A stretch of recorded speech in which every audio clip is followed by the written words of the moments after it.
What's going on, everybody? It's Joel here, and today we're going to be talking about my first impressions with the Reebok Nano 14s.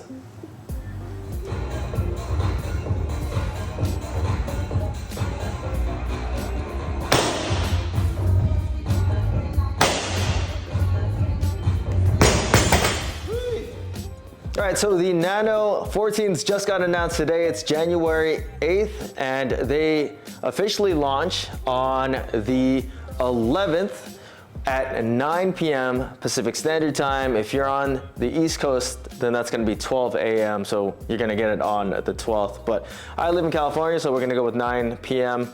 I know some places, or actually Reebok.com in Europe had these up maybe for like the last 2 weeks already. So a lot of people in Europe already have them. I just got them, I don't know, last week. Yeah, last week. And I've used them for a couple different workouts, but I haven't done anything too crazy in them just because I couldn't post about them just yet. So I did some front squats and I did some deadlifts in them. So I'll have some light opinions on, what that felt like in a little bit. But mainly we're gonna talk about, what the first impressions of the shoe are gonna be like in terms of like the way that the construction is, the changes, and what's different from the Nano 13 that I have right here with me. And as you know, hopefully, that the Nano 13 was my favorite training shoe of 2023. So hard act to follow. I really like the Nano 13. I think it's a great CrossFit shoe. It might not be like the most well-rounded shoe, but I think that's what the Nano 14 hopes to achieve with the changes they made to this shoe. So first off, we have a different flex weave knit. You can see that the paneling is a little bit different around the toe bumper. It's a little bit more structured around the bumper, and then you've got a more open, I guess, perforated part on top of the toes for ventilation. Ventilation seems to be the running theme with the Nano 14s. That's like what a lot of the press materials are about. There is the OG flex weave in the mid part of the shoe, so you can see it right there. I don't know if it's the OG. It's very similar to like the flex weave from Nano 8 in the middle part of the shoe. And those are your like strategically placed midfoot ventilation zones. And yeah, they just look like flex weave to me. On top of that, you've got the Vector logo. This little eyelet thing on the front part of the laces is the same, but there is like this new kind of, I don't want to call it a swoosh, but it's a swoosh, and that's around or close to the ankle collar. I thought that was just kind of interesting because it stuck out more than the rest of the Vector, and the rest of the Vector is just an overlay, and that goes on the same side. You still have that same like little swoosh thing, and then you got that little check mark in the front part. Coming around to the back part of the shoe, we have a slightly taller heel with more of a rake. It's a little bit more aggressive to hopefully prevent heel slip. And I can already tell you that the heel slip in the shoe is minimized compared to the Nano 13. It's still a little there, but I tend to wear my shoes a little bit on the loose side. They said that the ankle cushioning is a little bit more dense this year. And it looks like there's also a little bit more cushion around the ankle collar, and I would say that feels a little bit more prominent. It's harder to put your foot inside the shoe, but at the same time, your foot feels a little bit more secure inside the shoe. Another thing that I noticed with the back part is that it's a little bit more narrow, or it comes to more of a point than last year's, which is a little bit more rounded at the heel part of the shoe.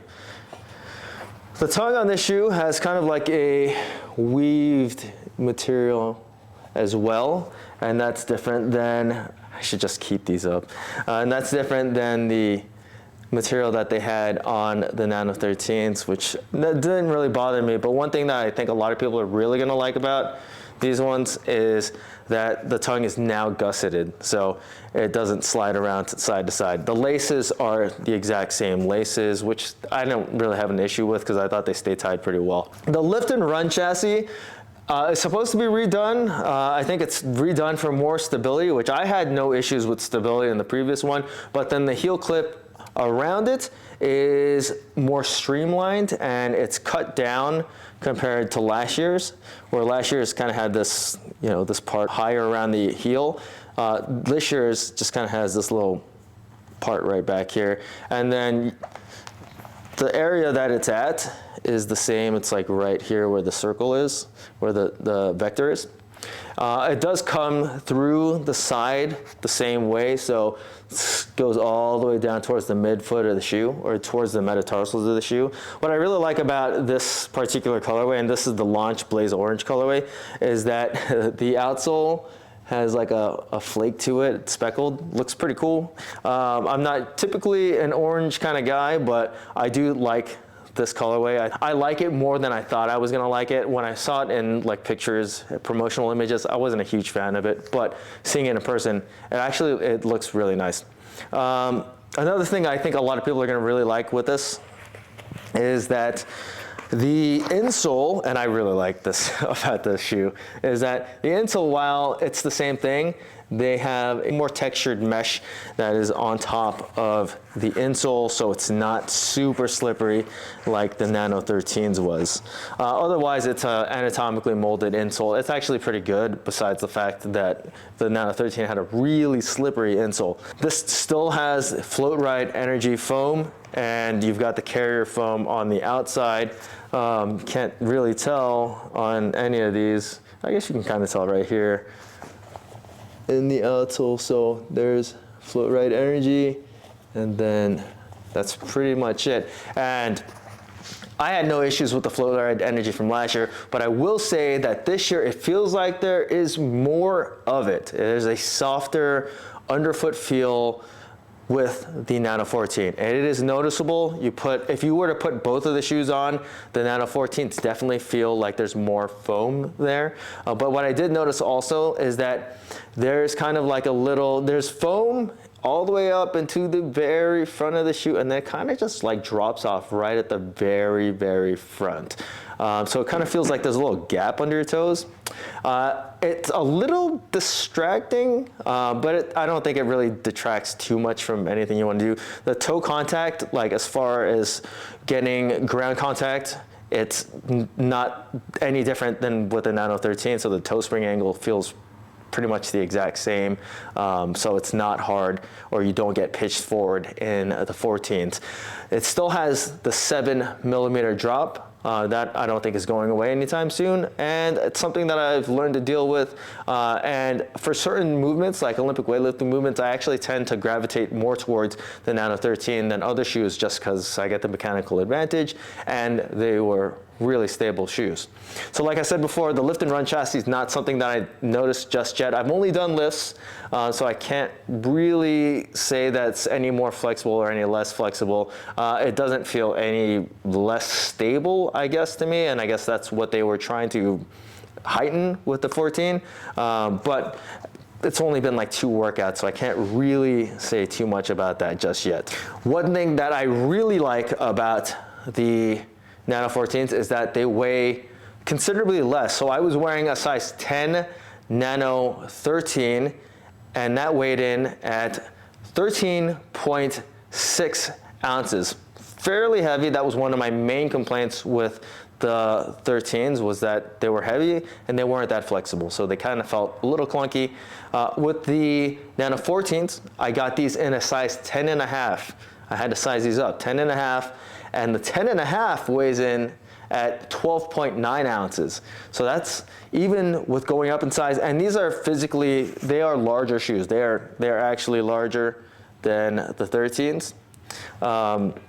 Even still, they still got a good weight reduction compared to the 13s. Now, going back to the fit, the 14s do fit more narrow and a little bit smaller for some reason than the 13s. And I don't know why. Maybe it's the fact that there's like, you know, the gusset inside, and it kind of makes them a little bit more narrow. But I did notice that with these shoes. So I got these in a 10.5 because my feet are just trending upwards. And that's the same size that I wear in my Nikes. Pretty much all of my other shoes besides my Reeboks, the Nano 13s were one of the last holdouts that I could wear in a size 10, and I feel like they fit me like perfectly.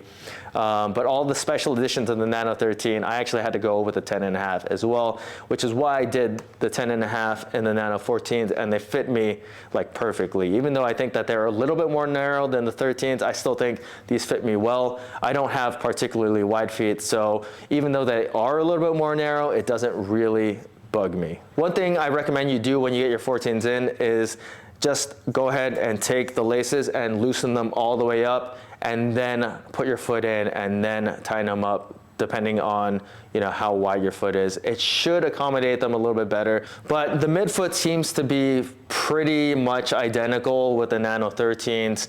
I did notice that they did have to break in at the medial side just a little bit. That's something that I had noticed more with the Froning Nano 13s than any of the other Nano 13s, but the lift and run chassis does have to loosen up just a little bit. It doesn't take very long. It's just like one wear and then it'll loosen up. But that was something that I did notice. And then pretty much that is it with, I guess, the first impressions. A lot of the things are pretty similar to the Nano 13s, and that's not so much of a surprise because they're still like every 2 years they use the same tooling, and it's just like clockwork. So the Nano 11 and the Nano 12, same tooling, Nano 13, Nano 14, same tooling. So they look very, very similar, and I would say that compared to like all the previous Nano releases of the past, like the Nano U-Form and the Nano 2 looked very, very similar. And then the Nano 7 and the Nano 8 looked very, very similar, but they were completely different shoes. I don't want to say that the 14s are going to be a completely different experience than the Nano 13s, but just the fact that they look very similar, I wouldn't write them off because of that. But at the same time, I wouldn't say that they're going to be vastly different in terms of the experience of using the shoes, which wouldn't be such a bad thing because the Nano 13s were a pretty good shoe. The Nano 14s seem to be just a more refined version of the Nano 13s, and that's my impressions over the last week of having these and only doing 2 workouts. I'm about to head out the door right now and to the gym and do a workout today. We got some front squats, we got some thrusters, and some lighter back squats, and I expect that the Nano 14s are going to hold up just fine.